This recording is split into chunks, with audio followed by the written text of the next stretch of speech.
Magandang hapon sa mga manonood ng TV48.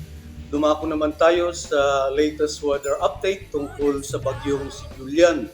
Bulletin number 2. Kaninang alas 10 ng umaga, ang bagyong si Julian ay namataan sa layong 525 kilometro silangan ng Itbayat, Batanes. Taglay pa rin ang lakas ng hangin 55 kilometro bawat oras, malapit sa gitna at may pagbugso ng hanggang 70 kilometro bawat oras.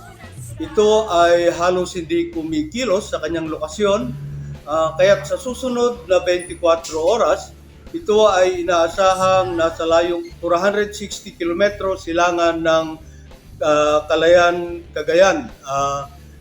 Lubhang mataas ang bagyong si Julian, kaya't hindi inaasahang maglalandfall, bagamat posible pa rin na itaas ang babala ng bagyo bilang isa sa may Batanes, Kalayaan area.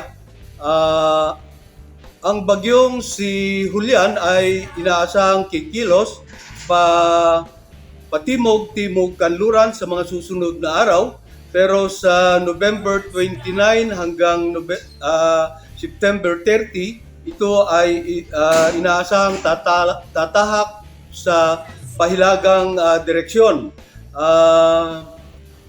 Inaasahang lalakas pa rin ang bagyong si Julian habang ito ay nasa karagatan ng Dagat Pasipiko.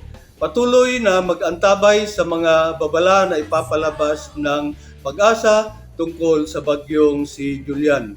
Mula dito sa Pag-asa CLSU para sa TV48, Roger Manuel, direktang nag-uulat.